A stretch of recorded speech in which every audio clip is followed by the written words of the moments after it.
Olá, internauta da Jovem Pan, bem-vindo a mais uma edição de Dois Lados da Moeda e hoje o nosso assunto, um assunto importante que vem sendo muito discutido nesse período de Operação Lava Jato, de prisão de políticos, de debate sobre a possibilidade de prisão de políticos.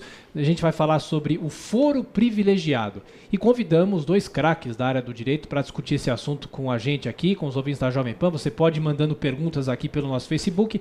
Aqui ao meu lado esquerdo, o criminalista Roberto Delmanto Júnior. Doutor Delmanto, muito obrigado pela sua visita. Muito mais obrigado, uma vez aqui à Jovem Pan. Thiago, obrigado à Rádio Jovem Pan pela oportunidade. E aqui ao meu lado direito, o juiz federal da 7ª Vara Criminal aqui de São Paulo, doutor Ali Maslum. Doutor, como vai? Obrigado pela atenção. Obrigado, eu que agradeço. Doutor, eu começo pelo senhor. Se todos são iguais perante a lei, por que os políticos têm foro privilegiado? O senhor é a favor? O senhor é contra? Bom, aí a resposta seria muito simples. Eu preciso só dizer não é o seguinte. Sim, não é não. Não, eu preciso dizer o seguinte. Essa questão da prerrogativa de foro não é só para políticos. Por exemplo, eu sou juiz federal Sim. E também tenho prerrogativa de foro. Então, essa questão ela é bem mais abrangente. Hoje, o que a população está vendo, o que a imprensa está vendo, são os políticos e, de um modo geral, os maus políticos que fizeram mau uso dessa prerrogativa, né? Mas eu vou dizer depois por quê, vou procurar desenvolver, porque eu sou favorável à manutenção da prerrogativa de foro.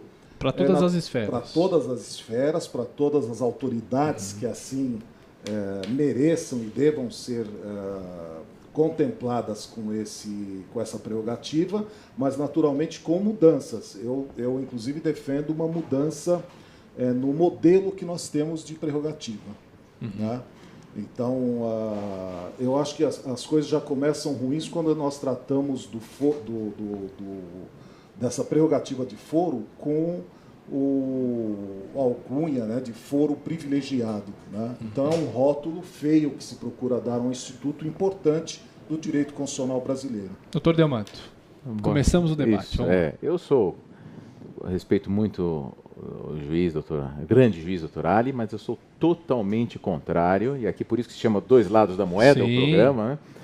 E eu estou convencido de que nós temos que abolir o foro especial por prerrogativa de função, deixando, quando muito, para o presidente da República, para vice, para o governador e para o vice-governador, e talvez ministros,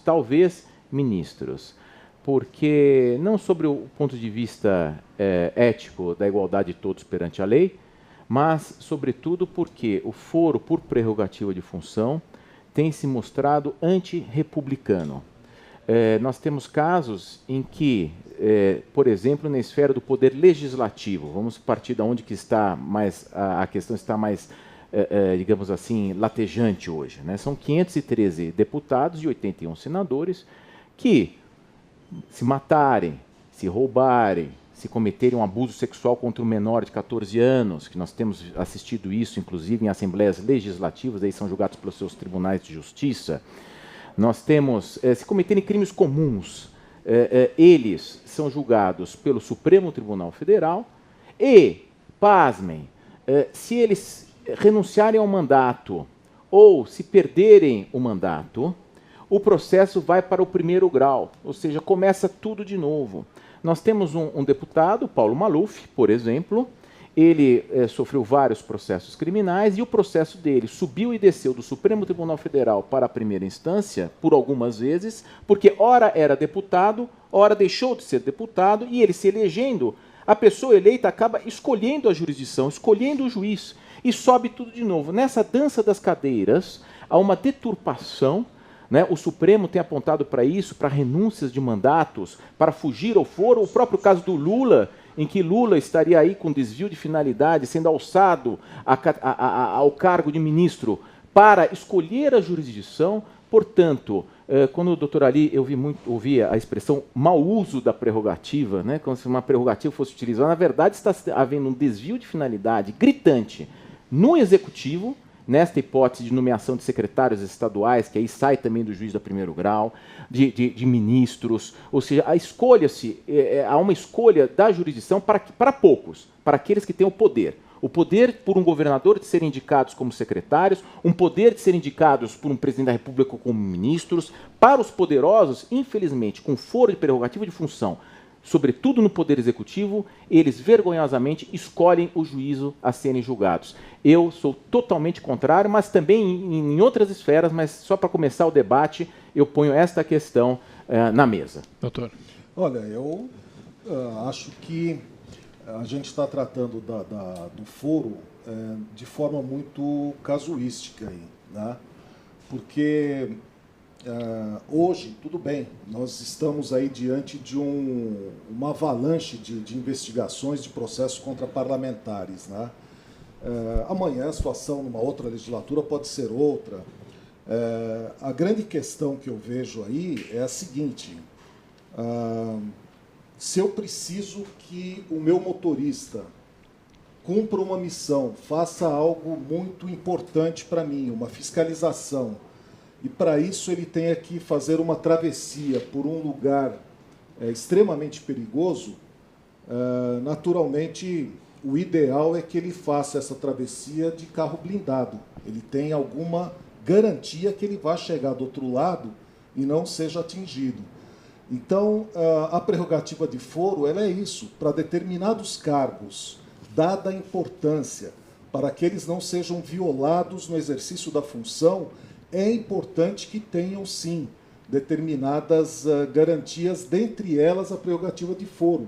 Eu fico imaginando a hipótese do presidente da República sofrer uma representação lá no município de Garibaldi, por eventual abuso, alguém entenda que ele abusou, o presidente da República, e um jovem promotor, né, no seu primeiro ano de carreira, resolva denunciar o presidente da República por abuso de poder. Vamos imaginar, né, que por algum motivo o ato do presidente tenha repercutido ali, né, e a competência seria pelo lugar da infração, e o juiz decida receber essa denúncia lá em Garibaldi e afastar por 180 dias o presidente da República. Nós tivemos até um exemplo aí grotesco, mal comparando, de um juiz lá do município de Lagarto, não sabe de onde é, que tomou uma decisão de suspender o WhatsApp no Brasil inteiro. Vejam, repercussão gigantesca, né? E com efeitos gigantescos. E aqui a mesma coisa. Ou então vamos pegar aí, já que foi falado aí da Lava Jato, o juiz Sérgio Moro mande fazer ali uma condução coercitiva de algum político importante lá de Bujari, que fica no Acre, né? Aí resolvem lá representar contra o juiz Sérgio Moro e o promotor denuncia, o juiz recebe a denúncia e o Sérgio Moro tem que responder a um processo lá no Acre, no exercício das suas funções. E esse tipo de procedimento pode se repetir por diversos municípios. Então, que garantia, que independência ele poderia ter para bem exercer as suas funções? Então, eu estou imaginando que o foro ele tem essa possibilidade de assegurar maior garantia ao desempenho da função. Essa é a questão. Doutor Ali e doutor Delmanto, tem aqui o José Luque, ele diz o seguinte, que aliás é o sentimento de quase todos os nossos internautas, que o Brasil vive hoje uma grave crise política e que o Brasil se convencionou a chamar o Brasil de país da impunidade. No caso do foro, em relação aos políticos, o foro não incentiva a impunidade dos políticos? Como o senhor já falou, eu vou passar para o Delmanto, o senhor fala na sequência. Doutor Delmanto. Eu incentivo, fica à vontade para as considerações aqui. Eu não tenho dúvida nenhuma que enquanto nós não acabarmos com foro especial por prerrogativa de função dos políticos, dos deputados federais, dos nossos senadores, nós não teremos uma melhora do nosso quadro político em termos de corrupção, em termos de combate à criminalidade. Eu tenho absoluta convicção disso. E nós vamos precisar de uma nova constituinte para mudar isso, porque eles nunca vão legislar contra os seus interesses. Esta é a verdade. E o que acontece? Rebatendo o que o doutor Ali falou, no fato, não, qualquer juiz poderá acusar o presidente da República. Não, o que eu defendo é que presidente da República, vice-presidente, governador e vice continuem com este cargo, embora nos Estados Unidos, Bill Clinton, quando teve aquele caso sexual com Mônica Lewinsky no Salão Oval, ele foi julgado, submetido ao grande júri. Ou seja, o presidente da maior república democrática do planeta foi julgado por cidadão comum no plenário do júri, no exercício do mandato de presidente da República dos Estados Unidos. Portanto... Mas são culturas bem diferentes. Brasil e Estados Unidos. Mas nós vivemos aqui nós uma alteração de cultura. Aqui nós temos a cultura do denuncismo, do achismo. Eu digo que nós estamos mudando esta cultura. E, só complementando, doutor Ali, e outra questão. Uma ação contra o presidente da República, evidentemente que, sem foro especial por prerrogativa, continuam presentes aquela questão. Para a presidente da República ser julgada por crime comum ou presidente, precisa de uma autorização prévia do Congresso Nacional. Isto continua. Portanto, se um juiz de primeiro grau, digamos que não tivesse sequer o foro para o presidente da República, se um juiz de primeiro grau quisesse receber uma denúncia contra um presidente da República, precisaria pedir autorização para o Congresso Nacional. Ou seja, continua esta questão da autorização. Para os senhores terem uma ideia, qualquer deputado federal ou qualquer senador, mesmo que tenha um processo, uma denúncia recebida contra eles, qualquer parlamentar poderá, por maioria simples, pedir para suspender este processo e suspender a prescrição de um parlamentar. Portanto, não, qualquer juiz poderá receber uma denúncia contra um deputado federal, contra o senador Renan Calheiros, poderia ter uma denúncia recebida pelo Moro ou por outro juiz. Isso é um absurdo, um juiz de primeiro grau, um juiz de Pirapora do Bom Jesus, um juiz de Santos, um juiz de uma comarca receber uma denúncia contra o presidente do Senado. Ora, qualquer parlamentar no Senado poderá suscitar para suspender este processo e essa prescrição. Portanto, para não haver abuso de poder, existem mecanismos. Tem a questão do Sérgio Moro, quer dizer que um juiz lá de Bujari, como eu coloquei, ele poderia receber a denúncia, inclusive decretar a prisão do Sérgio Moro. Aí nós temos uma outra questão, que é a questão de competência. Então aí um juiz, eventualmente até cooptado por essa elite política lá do, né, sei lá de que região for, pode ser até de São Paulo aqui, poderia estar a serviço dessa elite política e tirar o Sérgio Moro do caso, decreta a prisão do Sérgio Moro. Doutor Ali, o senhor, evidentemente, como magistrado, está pensando muito na questão dos juízes, e é natural isto. Primeiro eu estou falando da questão dos políticos, do executivo e do legislativo. Vamos chegar lá. Pode ser seletivo. Mas vamos chegar lá, Para mim, o meu pensamento é igual a todos. Eu acho assim, que a gente está discutindo, na verdade, o foro privilegiado e não a prerrogativa de foro. Então é o rótulo. Qual que é a diferença para a gente poder entender? Na verdade, o nome correto é a prerrogativa de foro. É a mesma coisa. Mas o que eu estou dizendo assim, a gente está, na verdade, atacando um rótulo. Todos estão revoltados com o rótulo. Mas veja bem, o conteúdo dele é importante ser preservado. Eu, por exemplo, como juiz, não gostaria de ter eventualmente, um ato meu, eventualmente até acusado por abuso de autoridade, sendo analisado lá por um juiz de primeiro grau, eventualmente que entrou ontem na carreira, né, e de repente até resolva decretar minha prisão ou me colocar tornozeleira, enfim, inviabiliza. Eu acho que eu preciso ter alguma garantia que eu não vou sofrer esse tipo de processo. Mas a hierarquia do judiciário, claro, tem a questão, um dos argumentos contrários ao foro por prerrogativa de função, sobretudo no judiciário, é ver um desembargador ser julgado por um juiz de primeiro grau. Seria uma inversão da hierarquia. Se fala muito isso. Roberto, mas eu acho que não. Eu acho que, mesmo assim, um desembargador, para mim, pode ser sim processado, deveria poder ser processado por um juiz de primeiro grau. Existem recursos, existe habeas corpus, existe mandado de segurança, existem mecanismos de controle do próprio tribunal, ou seja, ser julgado pelos seus próprios pares. Claro que atenta contra esse espírito de hierarquia. Um juiz que acabou de entrar, imberbe, não tem um pelo na barba, vai inclusive o ministro do Supremo Tribunal Federal, e nós temos mecanismos para isso. Se o ministro do Supremo Tribunal Federal matar uma pessoa, matar uma mulher, ele atira e mata a esposa, mata o filho, comete um abuso... O juiz lá de Pirassununga, que entrou ontem na carreira, entende que ali não houve legítima defesa e decreta a prisão dele. E aí, até se discutir isso, nós afastamos o ministro do Supremo Tribunal da Corte Constitucional. Ele é um cidadão como qualquer outro, é isso que eu defendo. É o que eu estou dizendo, a gente não pode analisar o rótulo e nem analisar esse instituto do ponto de vista hoje, dos políticos que hoje estão sendo processados. Eu quero dizer o seguinte, são 1/3 do Congresso está sofrendo processo. Eu vou ler uma frase. Ou investigação. Então a gente está envolvido muito nessa questão casuística, né? E eventualmente destruir um instituto importante para a democracia. Não é importante para mim, é para o cargo, doutor Roberto. É essa a questão. Há controvérsias. Eu vou ler uma frase do ministro Celso de Mello, o decano da Suprema Corte, o ministro decano da Suprema Corte, aspas, sou a favor da supressão pura e simples da prerrogativa de foro em relação a qualquer autoridade pública, que os magistrados de primeira instância sejam os juízes naturais de todas as causas envolvendo políticos. Aqui ele está se referindo, eu estou me referindo ao ministro decano, o mais antigo ministro do Supremo Tribunal Federal. O tema é polêmica. O tema é polêmico, evidentemente. Para a Suíça, para Xangri-Lá, pode ser ótimo. Agora, para o Brasil, que eu conheço bem, eu tenho 25 anos de magistratura, eu digo que o ministro Celso de Mello sofreria sérios riscos aí no exercício da sua função, se realmente nós acabássemos com a prerrogativa.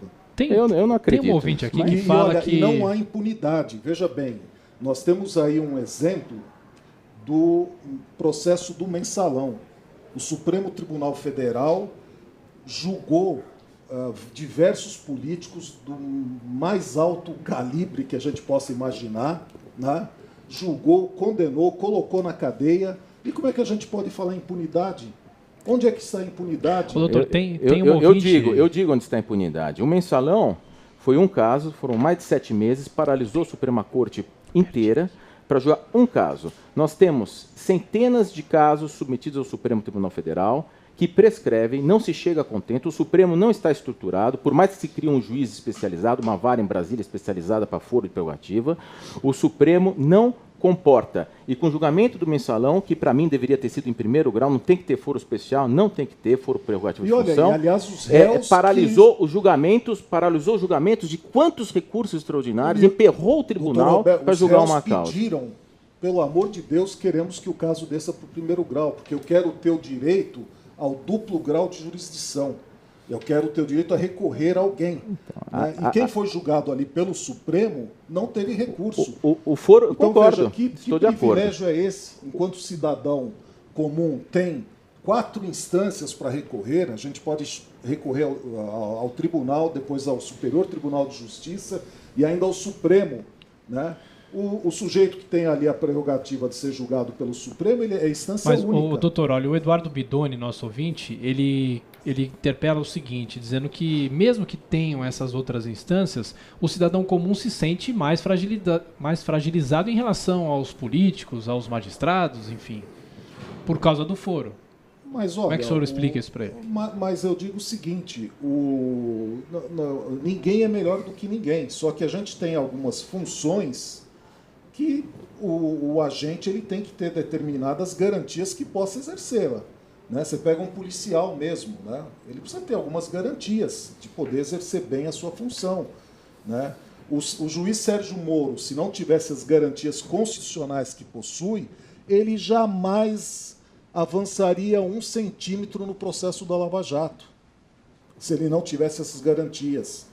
Então a gente precisa tomar cuidado com essa questão de simplesmente eliminar um instituto que faz bem, né, para a democracia e, num determinado momento histórico, hoje, né, estamos vivendo isso, está sendo feito mau uso por algumas pessoas. Essa é a questão.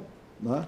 Olha, eu complementaria que o ministro Barroso teve manifestação recente também pela redução drástica do foro por prerrogativa. Eu não falei em nenhum momento privilegiado aqui neste debate. Por foro, por prerrogativa de função. É o dito popular. Né? Mas por prerrogativa de função.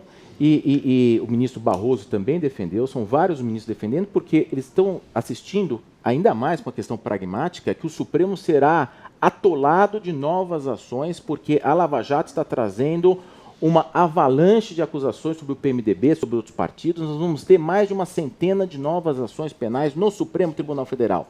E este foro por prerrogativa de função vai levar à prescrição desses casos, ou seja, na minha ótica, o foro por prerrogativa de função, por um lado, ele protege autoridades contra impulsos do primeiro grau. Você esvazia os juízes de primeiro grau. Quando você tem um foro prerrogativa de função, você diz o juiz de primeiro grau não é tão bom quanto o juiz mais experiente. O juiz de primeiro grau é um juiz imaturo. O tribunal do júri não pode julgar um juiz que mata. O juiz que dá um tiro e mata a sua mulher, ele não é julgado pelo tribunal do júri. Ele é julgado pelo órgão especial do Tribunal de Justiça ou, se for ministro, lá em cima. Quer dizer, eu sou contra isto, radicalmente contra isso. Nós temos que romper barreiras, por quê?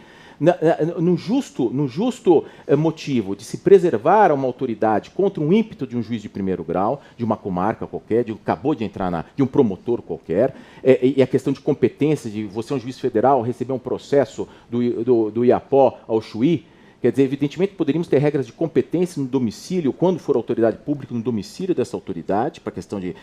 Mas a questão é esta, o foro por prerrogativa de função, na minha humilde opinião, tem se mostrado antirrepublicano. Ele tem trazido menos pontos positivos para a República, para a gestão da justiça, do que pontos positivos. É a minha opinião de uma redução drástica na linha do ministro Barroso, na linha do ministro Celso de Mello, do foro por prerrogativa de função. É a minha opinião. O tema, evidentemente, é polêmico. E com essa questão do Supremo, o senhor responde à pergunta do nosso ouvinte Mário Valentino. Doutor Ali, por favor. Eu colocaria aqui o seguinte ainda. Eu, naturalmente, estou defendendo a prerrogativa de foro, mas com mudanças. Né? Eu não falei ainda disso. Quais seriam as mudanças? As mudanças que eu sugiro é o seguinte... Nem para todos? Porque eu acho o seguinte, nós, de repente, nos deparamos com um horizonte tenebroso de muita gente com prerrogativa de foro para ser julgada pelo Supremo, ou para ser investigada, ou o que seja. Então, isso aqui eu acho que é uma situação excepcional, eu quero acreditar. Né? Então, a questão é muito mais, até assim, se eu for extrair a essência do que o doutor Roberto disse, com todo respeito, a gente vai se deparar com a questão estrutural. O Supremo não tem estrutura para julgar. Então, a mudança que eu propugno é a seguinte, é a criação de um juizado, mantida a prerrogativa de foro, só que a gente vai mudar o perfil, nós vamos mudar o modelo, de 3 a 21 juízes, com mandato fixo de 6 anos, né, escolhidos pelo STJ, funcionaria em Brasília, e os julgamentos ali seriam feitos por turma de 3 juízes. Os juízes seriam arregimentados pelo critério da antiguidade, pelo STJ, das 5 regiões que nós temos hoje, né? As 5 regiões do país, a divisão da Justiça Federal. Eles poderiam muito bem dar vazão a essa demanda que nós temos hoje, com 21 juízes, nós teríamos 7 turmas de 3, e eventualmente com recurso para o próprio Supremo Tribunal Federal. Aí sim se devolveria à Suprema Corte o destino final daquele parlamentar. Né? Mas eu acho que um juizado funcionando nesses moldes daria conta, acabaria com esse problema estrutural, com essa questão da demora, né, que é a grande reclamação. Eu vejo essa maior reclamação. A reclamação não é porque o sujeito que assumiu determinado cargo tem essa prerrogativa. Ele tem que ter. É uma função importante. Ele precisa chegar lá, denunciar, ele precisa fazer, não pode ficar respondendo o processo pelo Brasil inteiro e deixar de exercer a sua função. Né? De repente, isso já ocorreu. Hoje está ocorrendo uma guerrilha jurídica aí com o jornal, né? Várias pessoas processando o jornal em diversos pontos do país para inviabilizar. Isso já ocorreu com outro jornal aqui de São Paulo também. Amanhã pode ocorrer com uma autoridade, uma perseguição. Então a gente precisa tomar cuidado. A gente não pode fazer mudanças casuísticas. Eu acho que essa mudança que eu proponho é um pouco diferente da proposta do ministro Barroso. A minha é uma proposta anterior, inclusive. Ela supriria. O ministro Barroso ele propõe isso, que se crie uma vara especializada em Brasília, né, com um juiz e assessores. Né. Eu propugno a criação de um juizado, né, para julgamento de autoridades. Nós resolveríamos, pelo menos, no âmbito federal. Isso poderia ser copiado no âmbito dos estados também. Né. E teríamos 2 graus de jurisdição.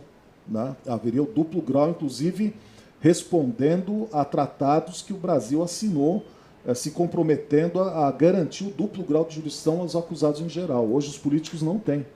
Doutor Demanto, essa ideia é possível? É viável, evidentemente. E, na verdade, de uma coisa, eu estou de acordo com o doutor Ali, que do jeito que está não funciona. Não. Isso estamos de acordo. Então, pelo menos partimos de um ponto em comum. Não, está do funcionando, jeito... não vai funcionar a em breve. Não vai funcionar do jeito que está, os prognósticos não são positivos. Assim. Mas então, é claro, uma corte com 11 ministros. Para 513 deputados e 81 senadores. Pois é, e nós temos um terço potenciais deles, réus, né? Um terço deles já sendo investigados e processados.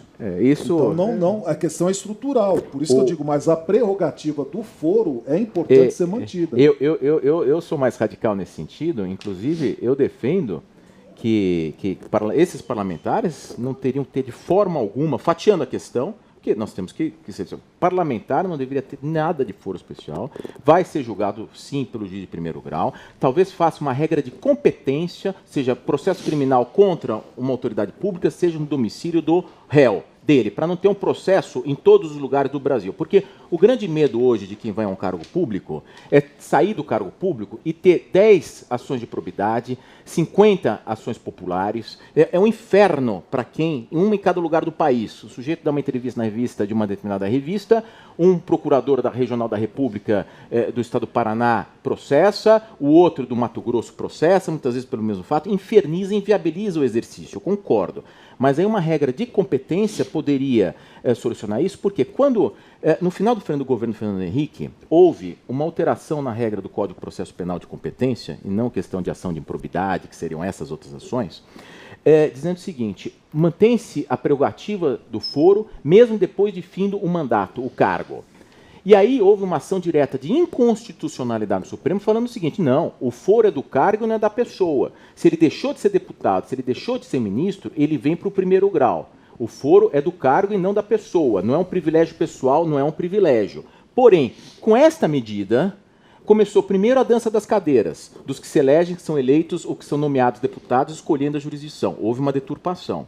E segundo, houve esta possibilidade da pessoa ser submetida a inúmeros processos em vários lugares do país depois de exercer o cargo. Portanto, gerou uma dor de cabeça muito grande ao revés, ou seja, e aí criou-se esse caos que nós estamos vivendo. Eu lembro a questão de desembargadores estaduais, desembargadores questão de pedofilia, de prostituição infantil nesse Brasil, sendo julgados pelos tribunais, pelos superiores tribunais de justiça, casos gravíssimos. Nós temos deputados estaduais também envolvidos, quer dizer, só que o deputado estadual é o próprio Tribunal de Justiça, e essas ligações de poder, realmente nós precisamos. Eu enfatizo a autoridade do juiz de primeiro grau, é a minha tendência. E corrupção, eu defendo que corrupção de grandes valores, criasse um tipo especial de corrupção, uma qualificadora no crime de corrupção, e corrupção que for suplantada, tantos milhões, alguma coisa assim, nós faríamos um período, seria não só não ter o foro, como também de competência do tribunal do júri. Grandes casos de corrupção, eu defendo que seja julgado pelo júri popular. Imagine o corrupto lá de cima, sem foro especial, e vindo a ser julgado pelo povo em casos de grande corrupção, de grande magnitude. Talvez o difícil fosse encontrar jurados isentos, né? Mas, porque todos nós somos vítimas da corrupção de qualquer forma. Mas eu defendo digamos assim, entre aspas, nesse aspecto, uma americanização nesta questão do combate que nós estamos vivenciando, de trazer para o julgamento popular os corruptos aí que estão, pelo menos os acusados de corrupção do nosso país, que tão mal tem trazido. Imagine um desses políticos imaginar ser submetido ao tribunal do júri. Ok, o nosso tempo está esgotado, mas eu vou dar 30 segundos para cada um aqui fazer as considerações finais. Doutor Ali, mais uma vez, muito obrigado pela sua presença, pelo debate, pela participação aqui na Jovem Pan. 30 segundos para as suas considerações finais. Muito obrigado. Eu que agradeço, Tiago, a vocês, a Jovem Pan, ao nosso ilustre jurista Roberto Delmanto, cujo livro, né, nós aprendemos muito, né, direito penal, nós que somos estudiosos do direito. Eu defendo a prerrogativa do foro, mas num modelo diferente. Eu acho que determinadas autoridades da República têm que ter certas garantias de bem poderem exercer a sua função, para que atinjam a finalidade, né? E não sejam reféns aí de perseguições e de malandragens processuais, que nós sabemos que no Brasil, infelizmente, isso é lugar comum. Ok, obrigado. Doutor Delmanto, obrigado. Suas considerações. Um grande prazer estar aqui com o doutor Ali. Como é bom debater, né? Faltam programas de debate, né? Eu acho que é isso, é tudo ao vivo e transmitido, é sensacional. E quanto aos políticos, eu acho que a questão é quase que pacífica, nesse sentido, que precisa rever esse modelo, sem dúvida nenhuma. Quanto à questão de poder executivo, para mim, também salvo o presidente, vice-presidente, governador e vice-governador, que deveriam ter mantido os foros. E quanto à questão do poder judiciário, nós temos um tema delicado da hierarquia dentro do judiciário, de eventuais perseguições dentro do judiciário. São muito relevantes as afirmações do doutor Ali, eu as pondero também. Quem sabe aí nós tenhamos, em relação ao judiciário, talvez um tratamento diferenciado em razão de ser juízes julgando os próprios juízes. Ok, essa foi mais uma edição de Dois Lados da Moeda. Agradecemos aos nossos dois debatedores e agradeço a você, ouvinte da Jovem Pan, internauta, que mandou perguntas, que nos assistiu até agora. A você, muito obrigado pela sua audiência e até a próxima.